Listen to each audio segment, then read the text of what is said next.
नमस्कार दोस्तों, आज मैं लेकर आई हूँ एक पारिवारिक कहानी। हमारी कहानी अगर आपको अच्छी लगे तो प्लीज़ हमारा चैनल सब्सक्राइब करें। मेरी पत्नी बुरी तरह से रोई जा रही थी। मैं शाम को ऑफिस से लौटा तो देखा। मैंने पूछा, क्या हुआ रश्मि, तुम रो क्यों रही हो? बताओ प्लीज। रश्मि चुप होने का नाम नहीं ले रही थी, बस लगातार रोए जा रही थी। मैंने उसे पकड़कर जोर से झंझोर दिया, प्लीज डराओ नहीं और बताओ मुझे सच सच हुआ क्या है आखिर। फिर रश्मि ने थोड़ा सांस लिया और मुझे बताया कि मम्मी जी ने मुझे कहा है कि तुम्हें बच्चे नहीं हो सकते हैं और मैं किसी अनाथ बच्चे को भी घर का वारिस नहीं बनने देना चाहती। इसीलिए जैसा मैं कहती हूँ वैसा ही करो, वरना मेरा बेटा शिवम तुम्हें तलाक दे देगा। शिवम ने पूछा, क्या कहा है मम्मी ने तुमसे ऐसा?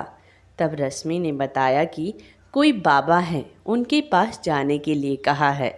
तब शिवम ने साफ मना कर दिया और मम्मी से मैं बात कर लूँगा। शिवम ने अपनी मम्मी को थोड़े दिन के लिए समझा दिया, लेकिन सासू माँ लता जी जब घर पे कोई नहीं होता तो रश्मि को बहुत सुनाती। यहाँ तक कि ननद निधि, जिसकी शादी को अभी कुछ ही महीने बाकी है, वो भी कसर ना छोड़ती। रश्मि ज़्यादातर तो अपने कमरे में ही रहती, लेकिन काम करने के लिए रसोई में तो जाना ही पड़ता है। रश्मि खाना बनाती तो लता जी हमेशा कमी निकालती। रश्मि बहुत परेशान थी। रश्मि ने थक हार कर ये बात आखिर अपने मम्मी पापा को बताई कि लता जी आखिर क्यों रश्मि को इतना परेशान करती है। रश्मि तलाक ले ले और वो अपने शिवम की दूसरी शादी करवा दे। शिवम तो रश्मि से बहुत प्यार करता था, लेकिन अपनी माँ को भी नहीं छोड़ सकता था। उसने अपनी माँ को तो बहुत समझाया था। रश्मि की मम्मी ने रश्मि को कुछ दिनों के लिए मायके बुला लिया। शिवम छोड़ आया रश्मि को उसके मायके। रश्मि बहुत टेंशन में थी। रश्मि की मम्मी ने कहा, बेटा तुम ऐसे टेंशन करोगी तो बीमार रहने लगोगी। तुम मेरे साथ चलो एक बार, शायद तुम्हारी टेंशन दूर हो जाए। अगले दिन रश्मि अपनी मम्मी के साथ अनाथ आश्रम गई। वहाँ पर छोटे छोटे बच्चे थे। बहुत से बच्चे तो ऐसे थे जो एक दो दिन के ही थे। रश्मि की मम्मी ने अनाथ आश्रम में बात की तो पता चला, ये जो छोटे बच्चे हैं नवजात शिशु, ये वो हैं जैसे कोई लड़की कुंवारी माँ बन गई हो, या फिर जो गरीब हो या लड़के की चाहत में लड़की हो गई हो। इसीलिए वे लोग कोई रास्ते में पटक जाते हैं तो हमारी टीम उन्हें यहाँ ले आती है। रश्मि की मम्मी ने उन आश्रम के लोगों को बताया कि मेरी बेटी को बच्चे नहीं हो सकते हैं और इसकी सास गोद लेने के लिए भी मना करती है, तो हमें कुछ यहाँ से मदद मिल जाती तो। आश्रम वाला तुरंत समझ गया। उसने कहा, मैम यहाँ बच्चे अक्सर आते रहते हैं, आप एक काम कर सकती हैं, 9 महीने बाद आना और एक नवजात शिशु ले जाना। देखना आपकी किस्मत में ज़रूर बच्चा होगा। रश्मि बहुत खुश हुई और रश्मि ने घर आकर अपने पति शिवम से बात की। शिवम एक बार में ही रश्मि की बात के लिए मान गया, लेकिन कहा कि मम्मी ने साफ मना किया है कि नहीं, गोद नहीं लेंगे बच्चा, फिर कैसे करोगी तुम? रश्मि ने बताया कि हमने आश्रम वालों से बात की है कि हम 9 महीने बाद बच्चा लेने आएंगे। उन्होंने कहा कि वहाँ तो अक्सर नवजात शिशु आते रहते हैं, तो हम मम्मी जी को कहेंगे कि मैं पेट से हूँ और 9 माह बाद बच्चा ले आएंगे। शिवम ने कहा, और तुम्हारा पेट? तब रश्मि ने समझाया कि मैं मायके में रहूँगी तो मम्मी को पता नहीं चलेगा। शिवम रश्मि की बातें मान गया। अब रश्मि ससुराल आ गई और सबको बता दिया कि मैं गर्भवती हूँ और शुरू के 4 माह तो ससुराल में रही।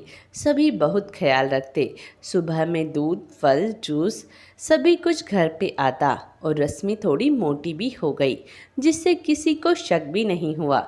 लता जी भी बहुत खुश रहती। रश्मि की ननद निधि भी अब रश्मि को कुछ नहीं कहती।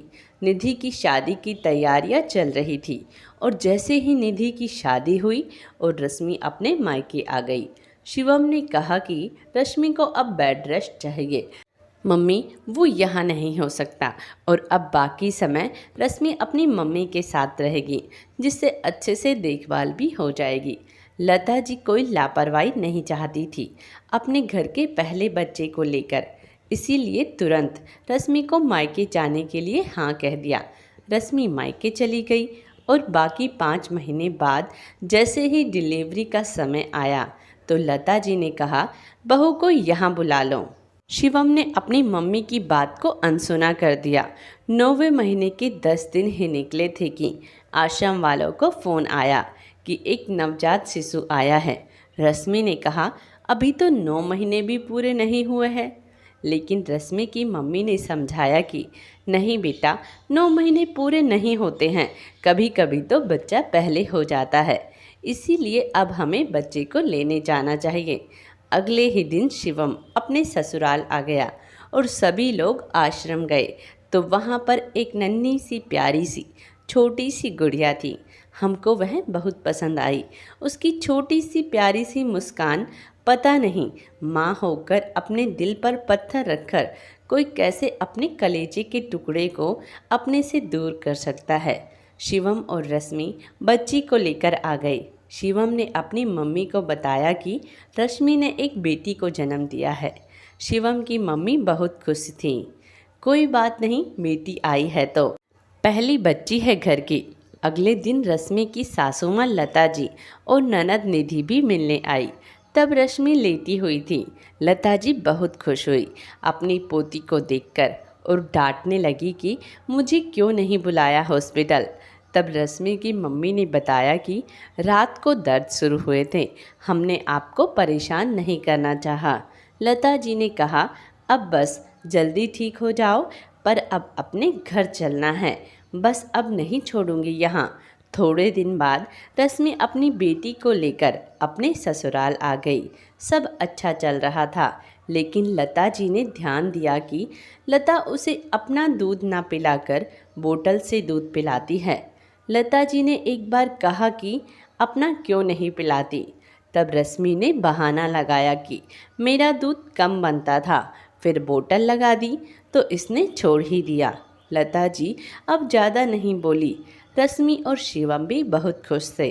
धीरे धीरे रश्मि की बेटी बड़ी हो गई और इन बातों को 4 साल हो गए। इधर निधि के भी कोई बच्चा नहीं हुआ था। निधि जब भी आती तब कहती, भाभी वही डॉक्टर के मुझे भी ले चलो ना जहाँ आपका इलाज चला था। रश्मि डर जाती और कुछ ना कहती। एक बार निधि और उसकी सास की बहुत लड़ाई हुई और निधि की सासू माँ ने निधि को घर से जाने को कह दिया और निधि मायके लौट आई। लता जी और निधि रश्मि पर जोर देने लगी, उसी डॉक्टर के चलो जहाँ तुम्हारा इलाज चला था। रश्मि और शिवम निधि को एक बड़े हॉस्पिटल में ले गए। वहाँ निधि का जब सारा चेकअप हुआ तो डॉक्टर ने साफ साफ शब्दों में कहा कि सब नॉर्मल है, तुम्हें तो बच्चे होने में कोई परेशानी ही नहीं है। तुम्हारा पति कहाँ है, उसका भी चेकअप कराना होगा। सभी लोग घर आ गए और निधि अपनी रिपोर्ट लेकर ससुराल पहुंची। सभी को रिपोर्ट दिखाई। निधि के पति ने कहा, ठीक है, मैं अपना टेस्ट कराने के लिए तैयार हूँ। टेस्ट कराने से पता चला कि कमी तो निधि के पति में थी। अब निधि की सास चुप हो गई। निधि ने कहा, मम्मी जी अब क्या करोगे आप? क्या अपने बेटे को घर से बाहर निकाल दोगे? मुझे तो आपने कहा कि तलाक देने के लिए। अब मैं आपके बेटे को तलाक दे दूँ तो क्या? निधि की सास बहुत शर्मिंदा थी और उसने माफ़ी मांगी। कुछ दिनों बाद उन लोगों ने आपसी सहमति से अनाथ आश्रम से एक बच्चे को गोद लिया।